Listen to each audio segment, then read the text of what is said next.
Hey everybody, Ashley Page here. Thank you so much for joining us on our educational vlog today. Our topic today, preferred stocks. What are the pros and cons? You know, when you usually are talking anecdotally and we say stocks and bonds, just in general conversation, what you're really thinking about are bonds and common stocks. Well, we wanted to highlight what is sort of in between those two and somewhat of a hybrid known as preferred stocks. Preferred stocks have features of both bonds and stocks and sort of operate in that middle ground. And we often call them stocks that act like a bond. So if you look at preferred stocks legally, you do have ownership rights in the company that you're investing in. So it does give you that, much like common stocks also do. However, the way that preferred stocks pay investors is much more like a bond. You have call dates on that, issue date, you have maturity dates on that. Usually when they're issued, like 5 years is a good sort of common term with that.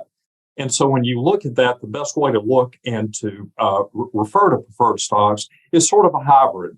They're a little bit like bonds and a little bit like stocks. Again, they are stocks that act like bonds in the way that they pay.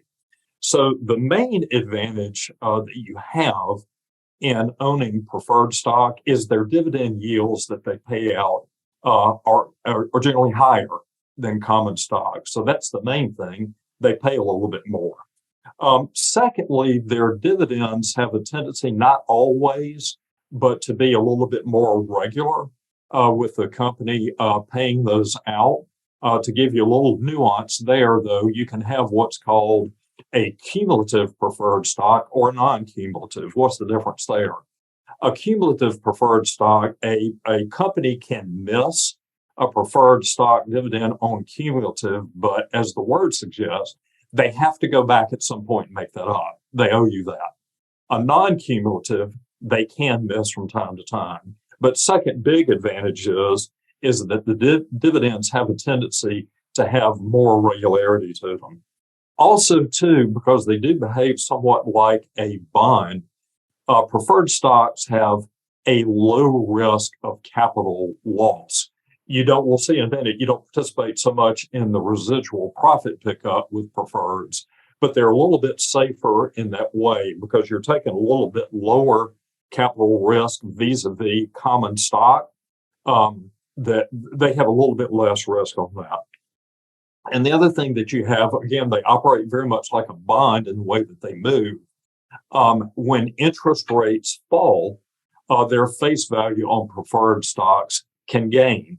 So it's an inverse relationship like bonds are. You come up with the term preferred stocks because in the hierarchy, when a company is raising money to fund their operations, that's what we call a company's capital structure.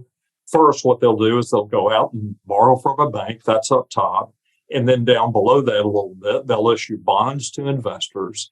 Then the next class down is preferred stock. And then the next class down, what most people are familiar with, is common stock. So thus the name preferred stock comes from, in ways in terms of the legal hierarchy, they are preferred over common stocks. So we just went through the 4 advantages of having those. Again, mainly is the fact that they have higher yields. Now, what is the primary disadvantages of preferred stocks? The main thing is, as opposed to your common stock, they don't have voting rights. So that's the one thing you can't participate in. You don't have a voice in how the company is run. So you don't have voting rights in preferred stock. Again, more like a bond feature. Secondly, as we were talking about a while ago, the reverse is true. Preferred stocks have low ability to have capital gains in the residual profit. So where many times a common stock where a company kind of really takes off and does well, you get a solid dividend production, but you get good appreciation in shares. You don't have as much of that feature in preferred stock. Also, too, as we said, they're still below bonds. So preferred stock dividends will not be issued by a company until the bondholders are satisfied. So you're still in the order of payment, you're still below bonds. And then finally, the thing that you have to watch a little bit is that preferred stocks will lose their value when interest rates rise. Of course, that's the climate that we're in right now. So I was asking our Chief Investment Officer, Trey Booth, this morning in terms of our history in holding these. We do preferred stocks, of course, for clients, but the main way that we buy those are usually through mutual funds or ETFs, exchange traded funds. And what Trey was saying is it gives you the advantage, of course, of being more diverse in preferred stock holdings, but also it allows you to go in and get fractional shares. So obviously, you're not going to hold nearly as many when you have a rising interest rate environment, but they can be a very good tool in a portfolio when interest rates are dropping because you get some gain in the value, but you also get a dividend yield that on average is a good bit higher than common stock. For the most part, we're asked from time to time really kind of who owns preferred stocks. Of course, we have that here with individual investors, and they certainly do. But pound for pound, you see most preferred stocks being owned by institutions as opposed to individuals. Of course, individuals can. And again, we do that through the mutual funds and ETFs here. But basically, if you break it down, you see more institutions doing that. A lot of times we're asked too, what kind of companies will issue preferred stock a lot for people to invest in? They have a tendency to be companies like banks, insurance companies, utilities is another good example of that. REITs do that, real estate investment trust. And one reason that a company will use preferred stock is that they want to go into the capital structure and raise equity.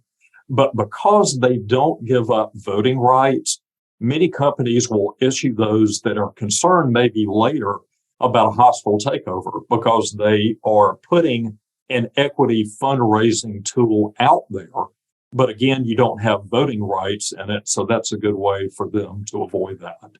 So we hope this helps you understand preferred stocks and their advantages and disadvantages a little bit more. As always, we love to hear from you. You can reach out to us on any social media platform. You know, we're Southerners too, and at Democratized particularly, we love when our clients and friends just come by to see us. Also, feel free to call us on this topic or any other on the investment side, either myself or the guys on the portfolio team. Always glad to hear from you.